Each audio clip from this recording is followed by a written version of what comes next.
கர்த்தருக்கு நாளுக்காக கர்த்தரை நான் நன்றி துதிக்கிறேன், ஸ்தோத்தரிக்கிறேன். இன்றைக்கி நான் நாகம், இந்த யோனா சொன்னது போல் நினிவே பட்டணம் அது இந்த நாகம் காலத்தில் அழிக்கப்படுது.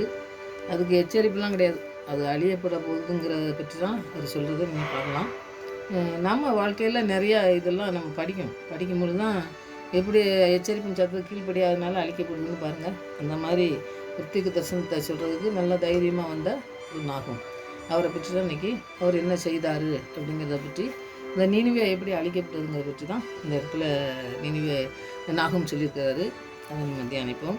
இதுவே நிறைய காரியங்கள் நம்ம கற்றுக்கொள்ள முடியும். நம்முடைய வாழ்க்கைக்கு எல்லாம் கற்றுக்கொள்வதற்கு வேதாகமம் மாத்திரம்தான், மற்ற புத்தகங்கள்லாம் நமக்கு கற்றுத்தராது.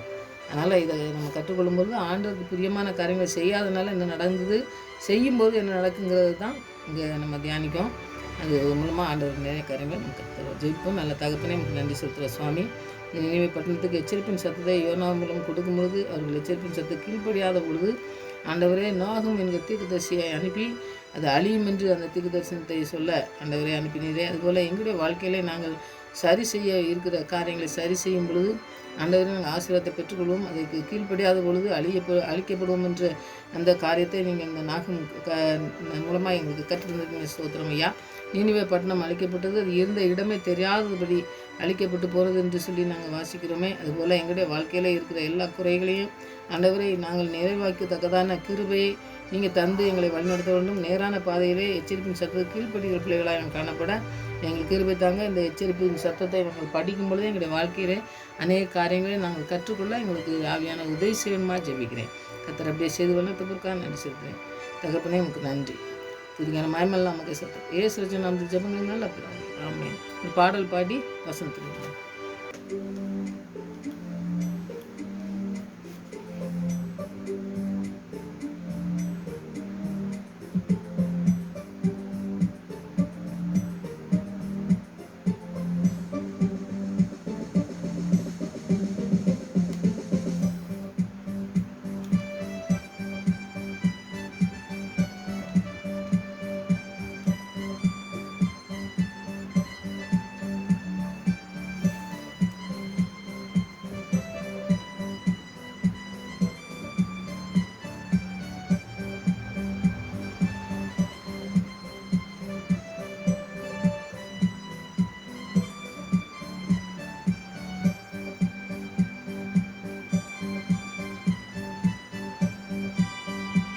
இவர் கிருபை என்றும் உள்ளதே, அவர் கிருபை என்றும் உள்ளதே.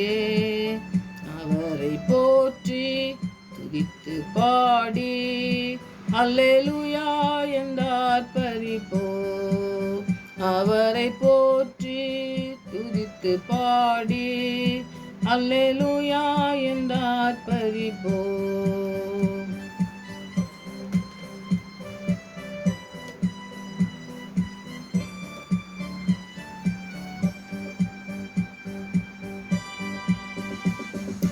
பட்டும் மடிந்திடாமல் கர்த்தர் நம்மை காத்ததாலே, நெருக்கப்பட்டும் மடிந்திடாமல் கர்த்தர் நம்மை காத்ததாலே.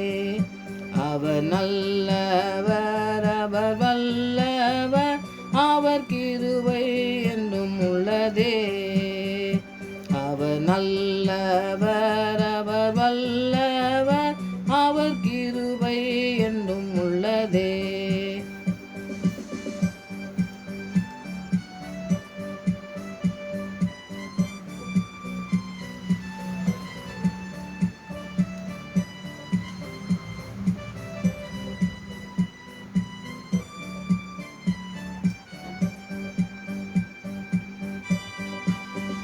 கினி சோதனை பட்சிக்க வந்தும் முச்செடி தன்னில் தோன்றிய தேவன்.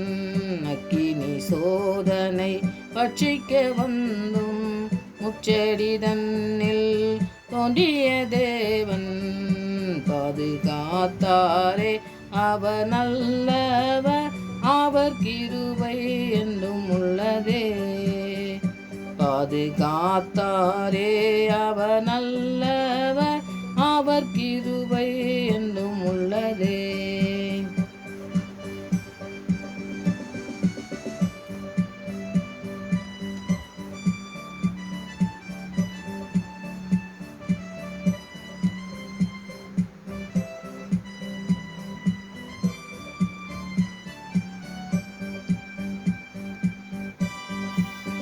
இளம்பு நிந்தை மேற்கொள்ள வந்தும் வீரநெகேமியா ஆவியை அளித்தே.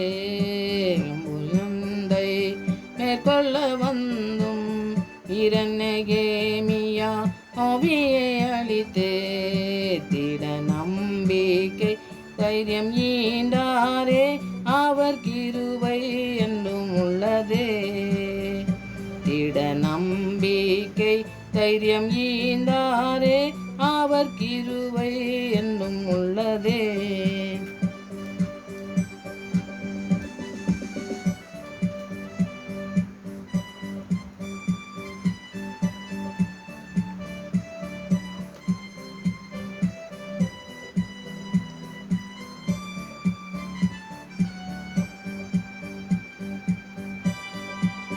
நித்திய தேவனாம் சத்திய பரந்தான் நித்தமும் நம்முடன் இருப்பதாலே. நித்திய தேவனாம் சத்திய பரந்தான் நித்தமும் நம்முடன் இருப்பதாலே. அவர் நல்லவர் என்றும் துதியுங்கள் அவர் கிருபை என்றும் உள்ளதே. அவர் நல்லவர் என்றும் துதியுங்கள் அவர் கிருபை என்றும் உள்ளதே. தேவர் கிருபை என்றும் உள்ளதே. அவர் கிருபை என்றும் உள்ளதே. அவரை போற்றி துதித்து பாடி அல்லேலூயா என்றார் பரிபோ. அவரை போற்றி துதித்து பாடி அல்லேலூயா என்றார் பரிபோ.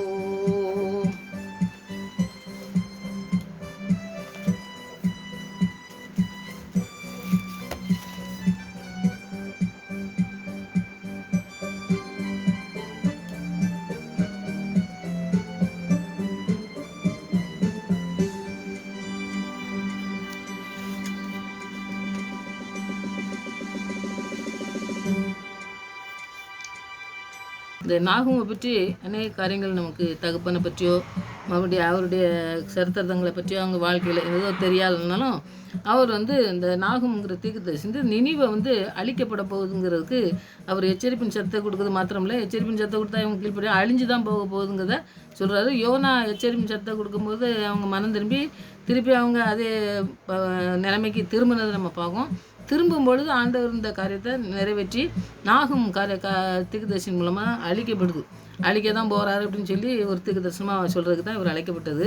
இவரை பற்றி நம்ம தெரியணுன்னாக்கி இவர் கலிலேயா ஊரில் சேர்ந்து இந்த 10 கோத்திரங்கள்லாம் சிறைபிடிக்கப்பட்டு போகும்போது அந்த யூதர்கள்ட்ட தப்பி போய் ஒரு இடத்துல எசேக்கியா ராஜா நாட்களில் தீர்க்கதரிசனம் சொல்லியிருக்கிறாருன்னு சொல்லி மட்டும்தான் நம்ம இவரை பற்றி நிறைய காரியங்கள் தெரியலை. அவ்வளவுதான் நம்ம அந்த இடத்துலேருந்து வந்திருக்கிறாரு, கலியா ஊரை சேர்ந்தவர் அப்படின்னு சொல்லி நம்ம பார்க்கோம். அப்போ அந்த நேரத்தில் ஆண்டவர் அழைக்கிறது தான் நீங்கள் பார்க்கலாம்.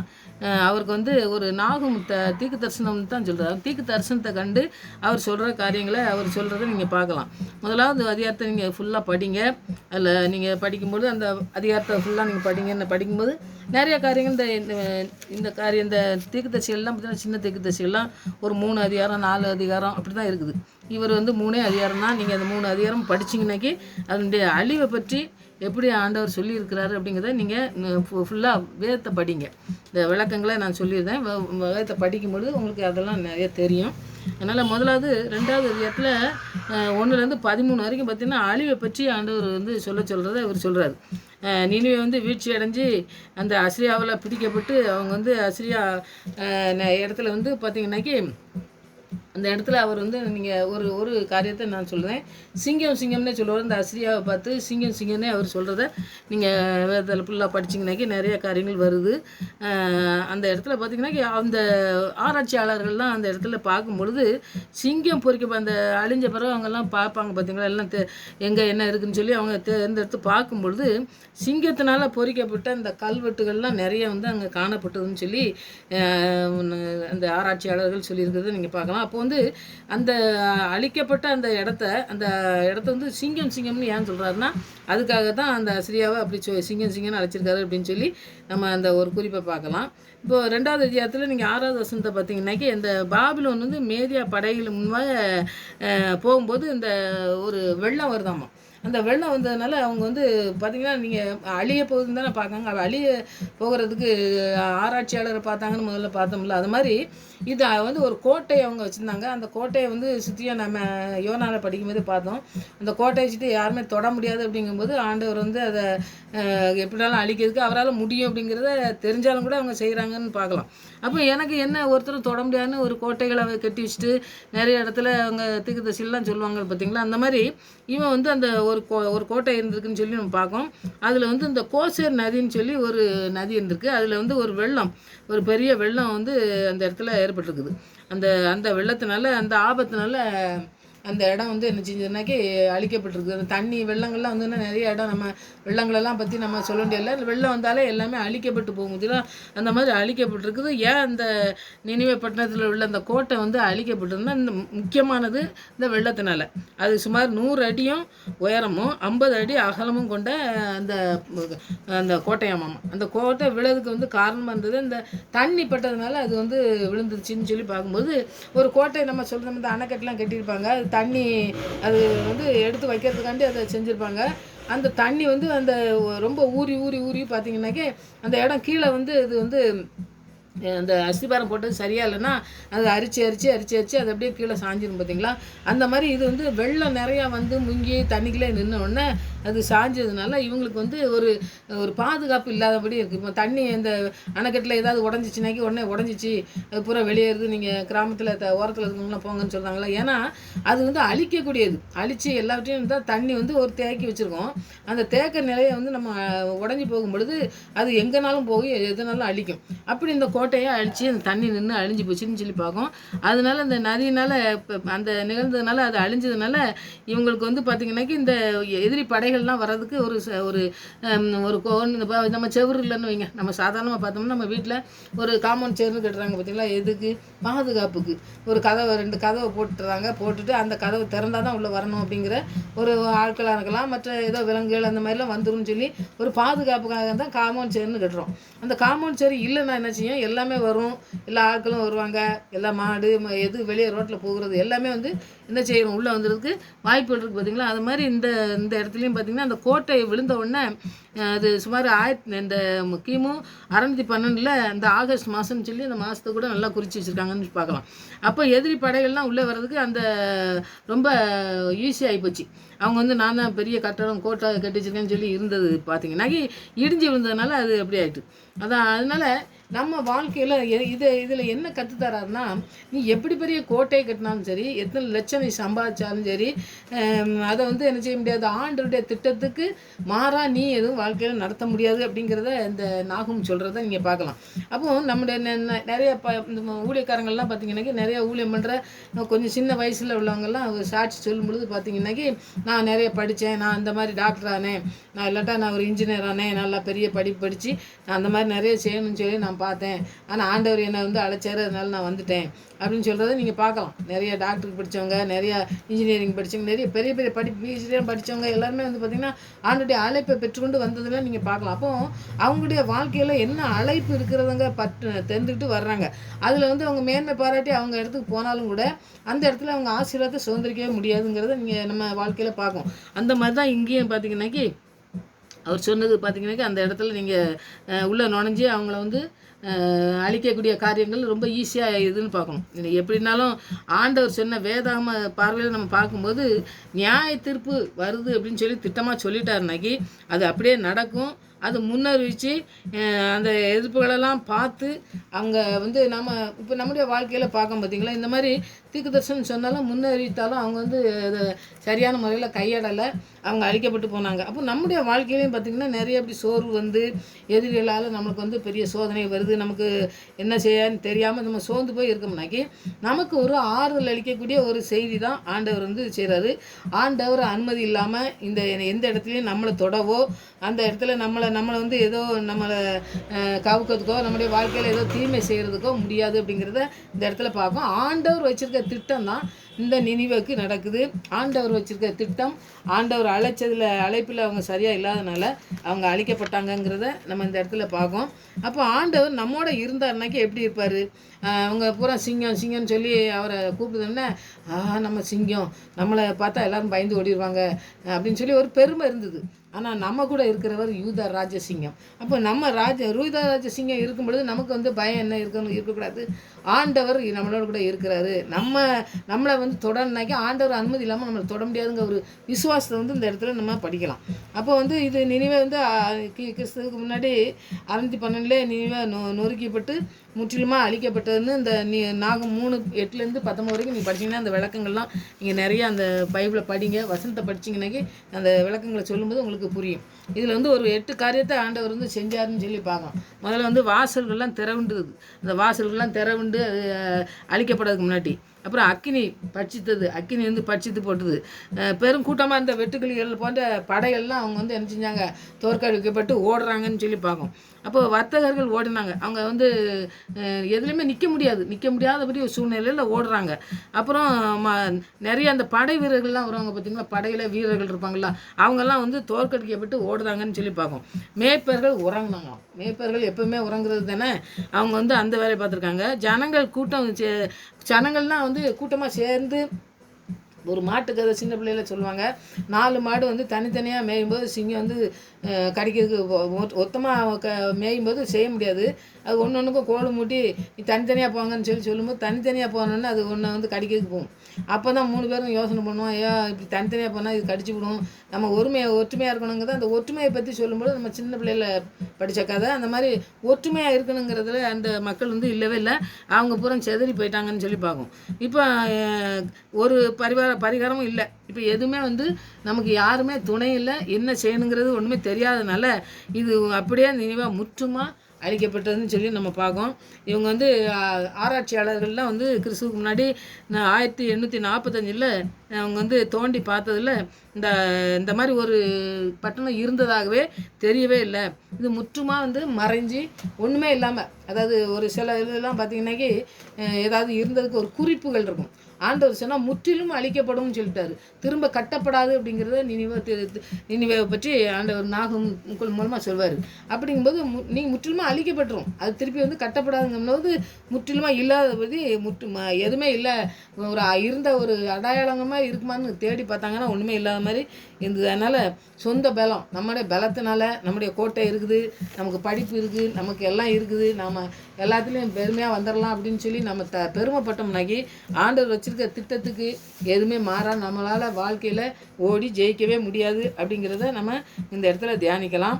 அதனால் நமக்கு வந்து ஆண்டவருடைய வசனம் என்ன சொல்லுதுன்னாக்கி, இவங்க வந்து இவங்களுக்கு எச்சரிப்பின் சத்தை கொடுக்கும்பொழுது நான் கீழ்ப்படியலைன்னு சொன்னேன் பார்த்தீங்களா, அது என்னன்னாக்கி இவங்க வந்து பாருங்கள் ஒரு சிங்கம், அந்த நான் சொன்னேன்ல சிங்கம்னு ஒரு தீர்க்கதரிசி சொல்லும் பொழுது இவங்களுக்கு ரொம்ப ஒரு பெருமையாயிட்டு.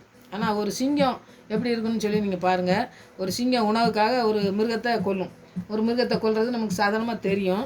அதுபோல் இவங்க தேசத்தில் இரக்கம் இல்லாமல் இந்த அசிரிகள் கொள்ளையடிச்சு அப்புறம் இந்த பிற நாட்டில் இருப்பாங்கள்ல மக்கள்லாம், அவங்களெல்லாம் பெண்கள்கிட்ட இருக்கிற இந்த நகைகளை, அந்த வெள்ளி பொண்ணுலாம் வச்சுப்பாங்க அப்படின்னா அதெல்லாம் பிடுங்கிட்டு அவங்கள இரக்கம் இல்லாமல் அவங்கள வந்து கொஞ்சம் கூட இரக்கம் இல்லாத, அதாவது நான் சொல்லுவேன் கொஞ்சம் கூட இரக்கம் இல்லாமல் இப்படி அடிக்கியே கொல்லுதியே அப்படின்னு சொல்லுவாங்க பார்த்தீங்களா, அந்த மாதிரி இரக்கம் இல்லாமல் மற்றவங்களெல்லாம் அடிக்கிறது, அவங்கள துன்பப்படுத்திட்டு சந்தோஷப்பட்டு சிரிச்சுக்கிட்டு நல்லா இது பண்ணுறது, அந்த மாதிரி செய்கிறது, அவங்க கொள்ளையிட்ட பொருளெல்லாம் அந்த சந்தோஷமாக அனுபவிக்கிறதுக்கு.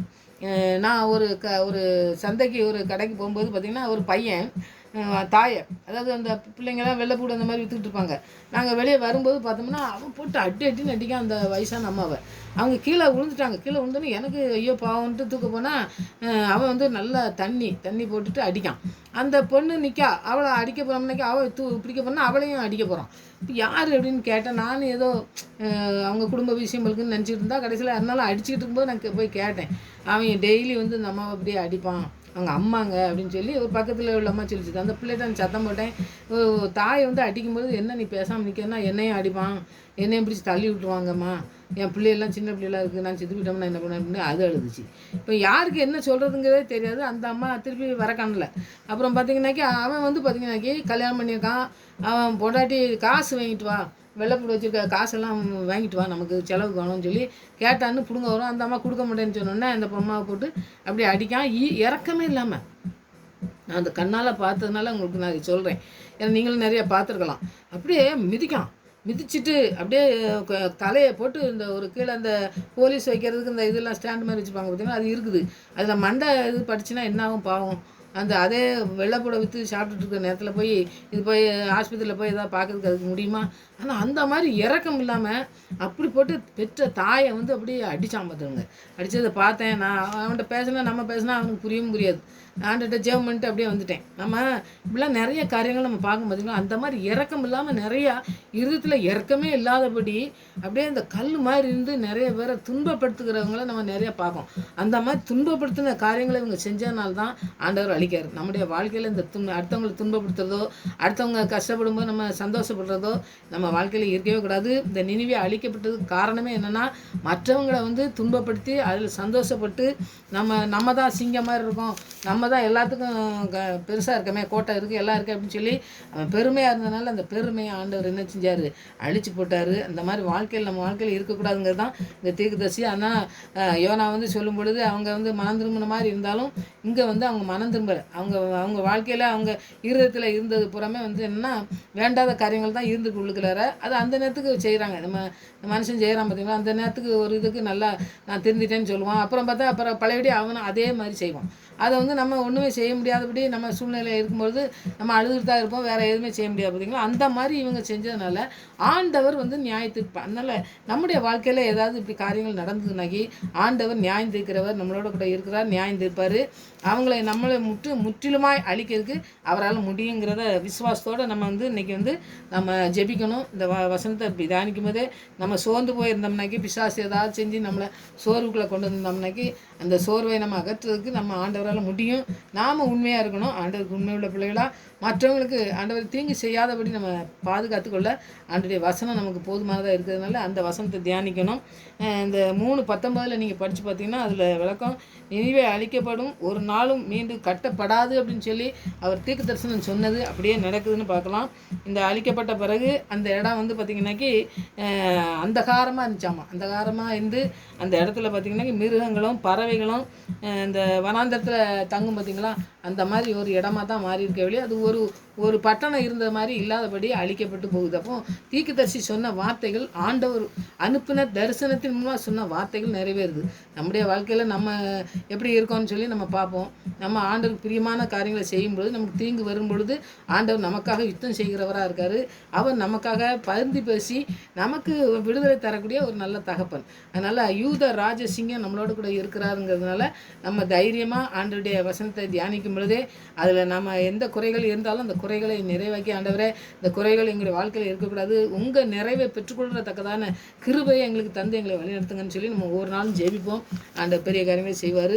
இந்த அழிந்து போகிறதுக்கு இல்லை, ஆண்டவர் மனம் திரும்பி அவங்கள வந்து ஆண்டவர் ஆசீர்வதிக்கத்தான் அவர் சித்தம் வச்சுருக்கிறாரு. ஆனால் ஒரு லிமிட்டுக்கு மேலே போனோம்னாக்கி எல்லாம் சொல்கிறாங்களா, ஒரு சின்ன தவறு, அதாவது ஒரு சின்ன தவறு பண்ணும்போது, ஒரு பென்சில் திருடும்போது, ஒரு சின்ன காரியங்கள் களவு செய்யும்போது அதுக்கு ஒரு 2 வருஷம் 1 வருஷம் வந்து சட்டத்தில் இருக்குது. அந்த காவலில் வச்சு அதுக்கப்புறம் திருப்பி அனுப்பிடுவாங்க, நீ இந்த மாதிரி தவறு செய்யாதுன்னு சொல்லிட்டு. ஆனால் அதை செஞ்சுட்டு வந்தவன் திருப்பி வந்து கொலை செஞ்சுட்டு வந்தாம்னாக்கி அவனுக்கு தூக்கு தண்டனை போடுறாங்க பார்த்தீங்களா. அந்த மாதிரி சில காரியங்கள்ல ஆண்டவரும் அதே மாதிரி தான். ஆண்டவர் சின்ன சின்ன தப்பு பண்ணும்போது ஆண்டவர் திருத்தத்துக்கு அவர் முயற்சி பண்ணி அவர் தீர்க்கதரிசி மூலமாக சொல்வார், அதுக்கு திருந்த மாதிரி இருப்பான். திருப்பி அதுக்கு மேலே அவன் தவறு செய்யும் பொழுது அவர் நீதி உள்ள நியாயாதிபதியாக இருக்கிறதுனால நீதி செய்கிறவராய் தீர்க்கதரிசியின் மூலமாக தரிசனத்தை கொடுத்து அவங்கள வந்து என்ன செய்கிறாரு, கடைசி வரை அவன் நியாயம் தீர்க்கிறவராக இருக்கார். அப்போ நியாயம் தீர்க்கிற தகப்பன் நம்மளோட கூட இருக்கார். நம்மளும் வந்து நடக்கும் பொழுது நம்ம பேசும்பொழுதும் நம்ம ஆண்டவருக்கு பயத்தோட நடுக்கத்தோட மற்றவங்களுக்கு இப்படி தீங்கு செய்கிறதுக்கு போகும்பொழுது நம்ம இருதயம் அப்படியே ஆண்டவர் எப்படி சொல்லியிருக்கிறாரு, எப்படி நினிவேவை அடித்தார், அது மாதிரி நம்ம வாழ்க்கை இருக்கக்கூடாது. மற்றவங்களுக்கு தீங்கு பண்ணக்கூடாது. மற்றவங்களுடைய வாழ்க்கையில் நம்ம வந்து கஷ்டங்கள் வரும்பொழுது நம்ம சந்தோஷப்படக்கூடாது. அவங்களுக்காண்டி ஜெபிக்கணும். அவங்க மனம் திரும்பி வரட்டும்னு ஜெபிக்கணும் அப்படிங்கிற காரியத்தை இந்த நாட்கள்லாம் அப்படிப்பட்ட காரியங்கள் ஆண்டவர் செய்திருக்கிறார். மனம் திரும்பி வரும்பொழுது எத்தனை பெரிய காரியங்கள் செய்தவனாலும் கொலகாரனை கூட ஆண்டவர் ஊழியக்காரனை மாற்றி ஆண்டவர் நடத்துகிறவராக இருக்கார். அதனால் இந்த நாட்களில் நம்ம ஜெபிக்க வேண்டியது தான் முக்கியமானது. அந்த ஜெபத்தோடு கூட இந்த மாதிரி காரியங்கள் நம்ம வாழ்க்கையில் இருந்ததுன்னா ஜெபத்தோடு கூட ஆண்டவருடைய பாத்திரம் நம்ம அர்ப்பணிப்போம். இப்படி காரியங்கள் ஆண்டவரே நாங்கள் செய்யாதபடி எங்களுக்கு உதவி செய்ய ஆவியானவர் வச்சுருக்கீங்க, ஆவியானவர் எங்களுக்கு தந்திருக்கீங்க. அதில் நாங்கள் நிலைத்தின்று அதை செய்யாமல் இருந்து உங்களுடைய நாமத்தை மகிமைப்படுத்துகிற பிள்ளைகளை அநேக பிள்ளைகளை எழுப்புறதுக்காக எங்களை வச்சுருக்கீங்க ஆண்டவரே. இந்த தரிசனத்தின் மூலம் தீர்க்கதரிசி எப்படி எச்சரிப்பின் சத்தை கொடுத்தீங்களோ அதுபோல் எங்களுடைய வாழ்க்கையில் நீங்கள் செய்து அநேக பிள்ளைகளை ஆண்டவரே மனம் திரும்பட்டும். அநேக பிள்ளைகள் ஆண்டவரே இந்த மாதிரி காரியங்களில் இருப்பாங்கன்னா அவங்கெல்லாம் மனம் திரும்புறதுக்கு நாங்கள் அந்த வசனத்தை சொல்லும் பொழுதே அவங்க வசனத்தின் மூலமாக அவங்க தொடப்படணும், ஆவியானவரால் நிரப்பப்பட்டு வழிநடத்தப்படணும். அப்படிப்பட்ட காரியங்கள் இந்த நாட்களில் செய்யுங்க ஆண்டவர்னு சொல்லி நம்ம ஜெபத்தோடு கூட இந்த வசனத்தை தியானிச்சிருக்கோம். இந்த வசனத்தின் மூலமாக ஆண்டவர் அப்படியே பேசி நம்மளை நடத்துவார். மற்ற பிள்ளைகளுக்கும் நம்மளை சாட்சியுள்ள பிள்ளைகளாக நிற்க நம்மளை பயன்படுத்த நம்ம ஒப்பு கொடுப்போம். ஆண்டோடைய பாத்திரம் அமர்ந்திருந்து ஜெபிக்க வசனத்தை தியானிக்க நமக்கு ஒப்பு கொடுக்கும்போது இந்த 2 நாட்கள் பெரிய ஆசீர்வாதத்தினால நம்மளை மாற்றி நடத்துவார். அப்படி செய்யுங்க, ஜெபிங்க, இந்த வசனத்தை 3 அதிகாரத்தையும் தியானிங்க, இந்த பெரிய காரியங்கள் செய்வார். ஆமை ஜெயிப்போம்.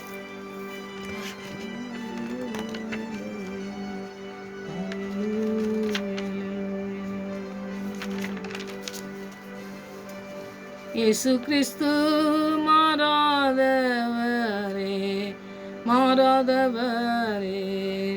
ஆமென். இயேசு கிறிஸ்து மாறாதவரே, நேற்றும் என்றென்றுமாய்.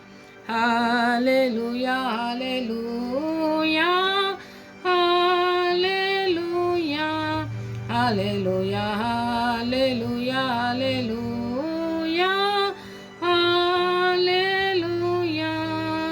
இயேசு கிறிஸ்து மாறாதவரே,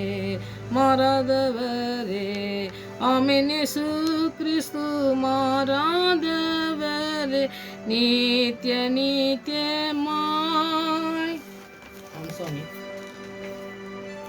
வசனத்தை தியானித்தது போல் ஆண்டவரே, யுத்தம் கர்த்தருடையது. எங்களுக்கு எதிராக வருகிற எல்லா திட்டங்களுக்கும் நீங்கள் ஆண்டவரே எங்களுக்கு யூத ராஜ சிங்கமாக இருந்து எங்களை மேற்கொண்டு வழிநடத்துகிறவராக இருக்கிறீங்க சுவாமி. அதுக்காக நன்றி செலுத்துகிறோம்.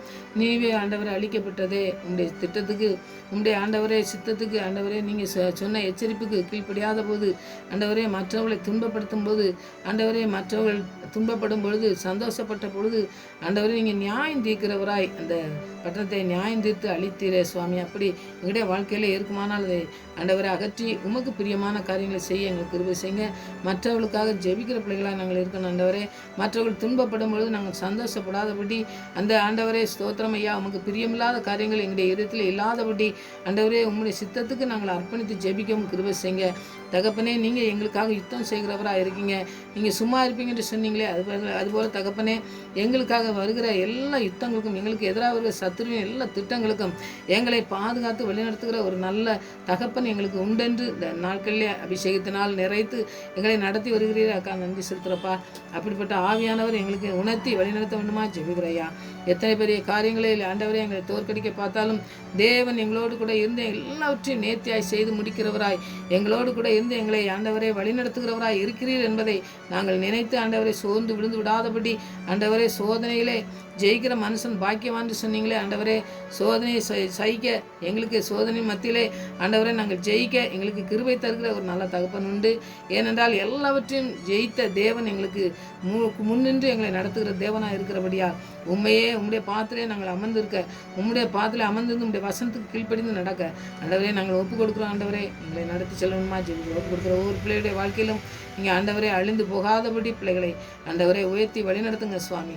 எந்த இடத்துல வெட்கப்படுகிறாமோ அந்த இடத்துல உயர்த்தி வழிநடத்துகிற தேவன் நீங்கள் உண்டென்று ஆண்டவரை சோர்ந்து போய் விழுந்து விடாதபடி எங்களை காத்து வழிநடத்தமாக ஜெபிக்கிறோம். கொடுக்குற ஒவ்வொரு பிள்ளையுடைய வாழ்க்கையில் நீங்கள் அப்படியே செய்து வழிநடத்த போகிறக்காக நன்றி செலுத்துகிறோம். இந்த நாட்களிலே ஒரு புதிய காரியங்களை எங்களுடைய வாழ்க்கையிலே திருப்பத்தை நீங்கள் தந்து வழிநடத்த போகிறக்கா நன்றி துதிக்கிறோம், ஸ்தோத்தரிக்கிறோம். இடையில வருகிற எல்லா விதமான காரியங்களிலும் தேவன் எங்களுக்கு கூட இருந்து எங்களை வழிநடத்தமாக ஜெபிக்கிறோம். எல்லாவற்றையும் நீங்கள் செய்து முடிக்கன்னு சொன்ன தேவன் அப்படியே எல்லாவற்றையும் செய்து முடிக்கிறவராக இருக்கீங்க. மனுஷன் வாக்கு மாறி போகும், நீர் வாக்கு மாறாதவராக இருக்கிறீர். வானமும் பூமியும் ஒளிந்து போனாலும் என் வார்த்தைகள் ஒளிந்து போகாது என்று சொன்ன வார்த்தையின்படி எங்களுடைய வாழ்க்கையில் நீ செய்து முடிக்கணுமா ஜெபிக்கிறையா. எங்களை ஜெபத்துக்கு பதில் கொடுத்தபடியா நன்றி. மறுபடியும் அவங்க சமூகத்தில் வர மாதிரி எங்களை காத்து வேணத்தமாக ஜெபிக்கிறேன். துதிகரமாயமெல்லாம் அமைக்க செலுத்துகிறேன். ஏசுரச்சன் நான் ஜெபங்களும் நல்ல பிதாவே. ஆமென்.